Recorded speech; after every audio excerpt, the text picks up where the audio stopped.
Hello students, आप सभी का हमारे YouTube चैनल में हार्दिक स्वागत है। और आज की इस वीडियो में मैं आपको बताने वाला हूँ, काफ़ी स्टूडेंट परेशान हैं कि सर कौन कौन से डॉक्यूमेंट्स पीबीएमईटी और पीएमईटी के फॉर्म फिल करने में हमको चाहिए, ये बता दीजिए। तो वही बताने वाला हूँ मैं आपको। फटाफट से आप लोग चैनल को सब्सक्राइब करें, वीडियो को लाइक करें और बेल आइकन जरूर दबा लें। ये काम आप अच्छे से कर दिया करो और शेयर वेयर ज़्यादा से ज़्यादा किया करो, ताकि जो मैं आप लोगों के लिए ये वीडियो बना रहा हूँ, आपके लिए मेहनत कर रहा हूँ और चीज़ बता रहा हूँ, तो जब मैं करता था उस टाइम कोई भी नहीं बताने वाला था, ठीक है ना।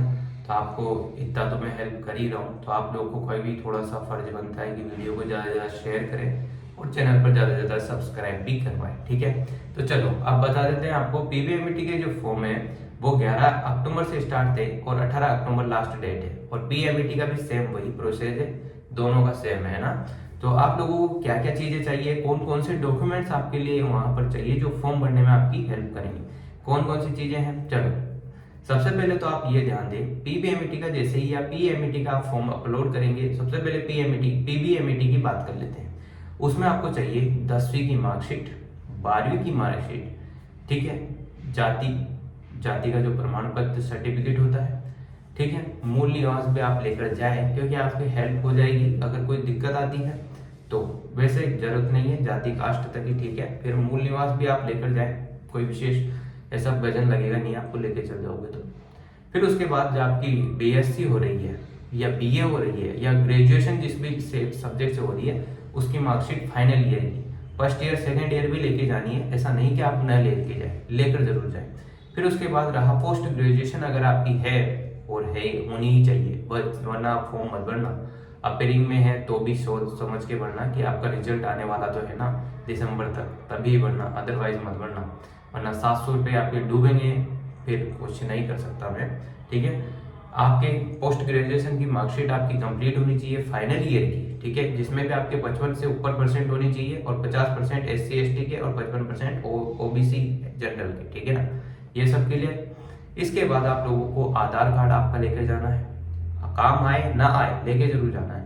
फिर उसके बाद एक फोटो पासवर्ड साइज, जो कि स्कैन कर कर आप फोटो भरेंगे तब काम आएगा, 100 KB के करीब का होगा। सिग्नेचर आपके होने चाहिए खाली कागज पर, अगर आप वहीं करेंगे ई मित्र की शॉप पर तो वहां कर दो, खुद भर रहे हैं तो करके अपलोड कर देना। 50 KB का होगा, वो आप सेट करके बना लेना, कन्वर्ट कर करा के उस टाइप से आपको करना है वो सारी चीजें। पीबीएमईटी स्टूडेंट्स की तो हो चुकी है बात। अब आते हैं किस पर, एक बात और ध्यान से सुन लो आप लोग। सेंटर जो है उसमें 2 दे रखे होंगे, कोटा और जयपुर। तो आप जहां से भी हैं, जहां से भी कोरिलेट करते हैं या जहां से भी रिलेटेड आप हैं, वहीं का आप भर दें। जैसे जयपुर की साइड के हैं तो जयपुर फॉर्म जयपुर सेंटर डाल दें, कोटा की साइड के हैं तो कोटा सेंटर डाल। अगली बात करते हैं पीएमईटी की। पीएमईटी का भी सेम प्रोसेस है। PMET23.com पर आप जाएंगे, वहां पर आपको फॉर्म भरना है। फॉर्म में आपको क्या क्या लेके जानी है, बीएड की मार्कशीट पहली बात, दूसरी बात 10वीं 12वीं की मार्कशीट, साथ में आपको पासवर्ड साइज फोटो, सिग्नेचर आपके होने चाहिए। साथ में ही सिग्नेचर के साथ आपके पास अगर MSc भी आपने कर रखी है या मास्टर्स भी कर रखी है तो वो डिग्री भी ले जाए। आधार कार्ड, जाति वाति, ये सारी चीजें आपको पता है, नॉर्मल सी है, जो लेके ही जानी है। आधार कार्ड तो विशेष है ही, पासवर्ड साइज फोटो भी है ही, ये सब चीजें कंप्लीट है आपकी। तो आप जाए, फॉर्म भरें, मित्री शॉप से भरें या खुद भर लें, कोई बड़ी विशेष बात तो है नहीं। और पास जब फोटो आप अपलोड करें तो 100 KB में और सिग्नेचर 50 KB में, ये विशेष ध्यान रखना। इतना सब कुछ क्लियर है। अब इसका भी सेंटर सेम ही है, जैसे जयपुर और कोटा 2 ऑप्शन आएंगे। आप जिधर भी या जिधर की साइड से भी बिलोंग करते हैं उधर का सेंटर आप अपलोड करें या आप फिल कर दें, ठीक है।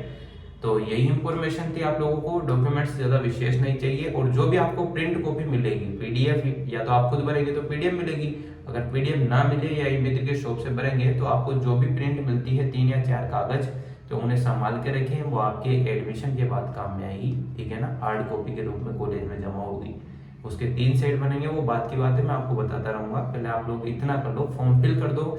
और जिसने फॉर्म फिल कर दिया है उस पर एक बार कमेंट करके आप अपना नाम जरूर लिख दें। आपसे निवेदन है, पीएमईटी और पीबीएमईटी स्टूडेंट। और तो कुछ कहना नहीं है, बस इतना सा ही बताना था आपको। और बी केयरफुली भरे। पेमेंट में अगर कोई इशू आता है तो आप थोड़ा रुक जाएं, 48 घंटे रुक जाएं। 18 तारीख से पहले पहले भर दें, यानी कि 16 या 17 तक तो आप कर ही लें, क्योंकि 18 को भरने बैठोगे और अगर पेमेंट फेल्ड आ गया तो 48 घंटे रुकोगे तो डेट निकल जाएगी, ध्यान रखना। ठीक है, वीडियो अच्छी लगी हो तो like comment share and subscribe. Thanks for watching.